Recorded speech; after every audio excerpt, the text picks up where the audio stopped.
Borneo is a word and a place that has been in my conscience since I was a young boy, the result of my father's work in Malaysia around the time of statehood. Since then, Borneo has been a fixture over much of my adult life as well. As with most places, Borneo can't really be described, only experienced. The sights and sounds and sensations, the exoticness of the place and its people. My expanding consciousness of the world, the challenges we face as a species and as a member of the biosphere, came during my grad school days at San Francisco State in the mid-90s. It was around this time that I stumbled on a flyer for the Berkeley Borneo Big Home Project, the precursor to the Borneo Project. I soon met founder Joe Lamb and some of his dedicated friends and supporters. In due course, I would embark on a solo venture to Borneo in 1994, to the Malaysian states of Sarawak and Sabah, and to West Kalimantan in Indonesia.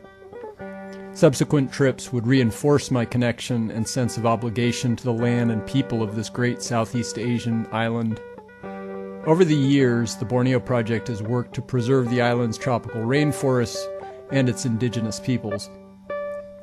This is in spite of continued deforestation and the penetration of foreign powers, most notably Japan and increasingly China. Hydropower dams, plantation agriculture, logging, both legal and illegal, and the insidious oil palm plantations have put crushing stress on the forests, rivers, and wildlife, along with the people whose very existence depends on the health of the forest. Over time, there have been many setbacks and no small number of victories, both tangible and intangible.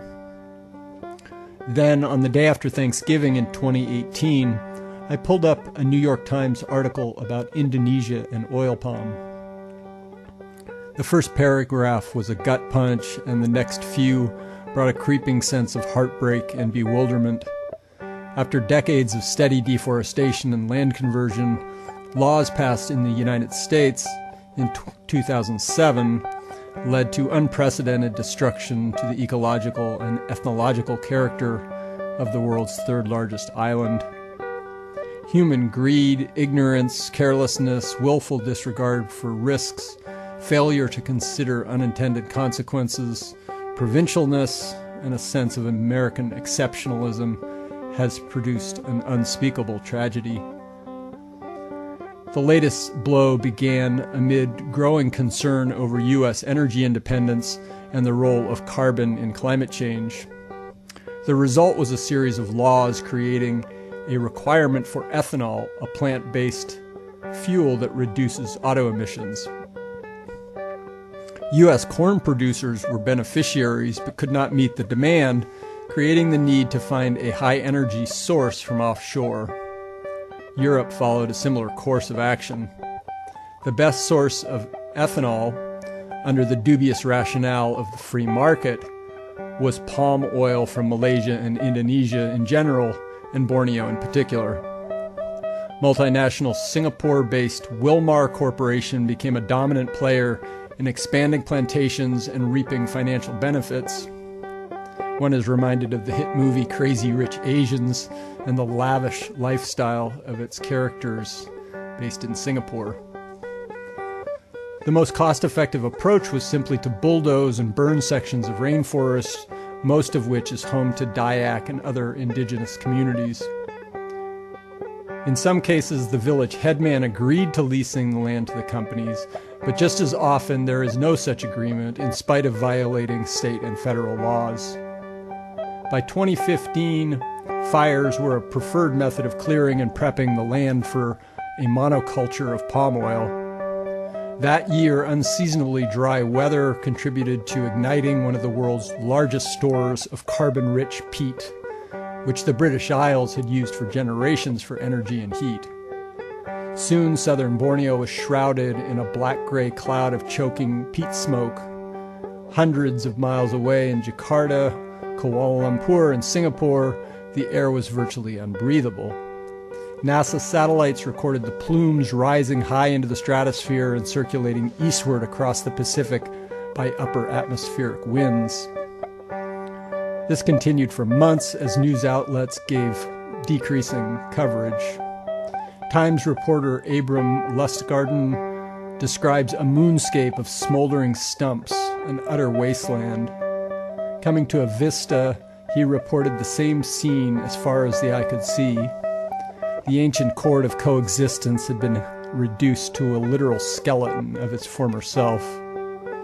As I read this, my mind flashed back to scaling waterfalls, plying rivers and tributaries, sliding over slick red mud on the forest floor, and countless remarkable wildlife encounters, from the smallest critters to the man of the forest, the mighty red ape, the majestic and mystical orangutan.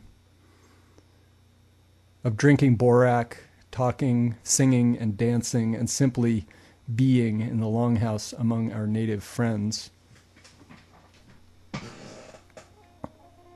How should I feel? Depression, sadness, hopelessness, anger, contempt, grief? What about hope, resolve, determination, summoning the spirit of Gandhi, of Thich Nhat Hanh and Martin Luther King, Jesus and Muhammad, of Pete Seeger and Huey Newton? I look to the horizon knowing, if not now, when, if not by me, by whom, if not here, where.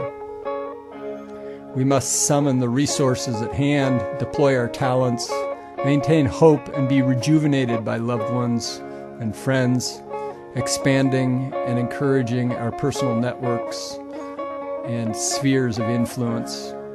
Respectfully, we must speak the truth, walk the talk, share the bounty, humbly listening, learning, and practicing. We must tread lightly, live locally, but engage globally and make choices consciously. The planet depends on us. In 2016, I traveled to Sabah, Bali, and Sulawesi. I did not see direct signs of the recent destruction and impoverishment of the lowland rainforest that is considered the world's oldest. As I've traveled to various corners of the globe, I've become increasingly conscious of my carbon footprint and its implications. But I have taken a degree of solace in the hope that my efforts are somehow increasing awareness, concern, and knowledge. Borneo is home to an ancient web of life and a wise and interdependent indigenous population. May we learn moderation, gain insight, and resolve to take action to protect, preserve, and restore these vital places. In doing so, we must employ all of our energies, talents, connections, resources, and determination. Utan banyak, terima kasih banyak.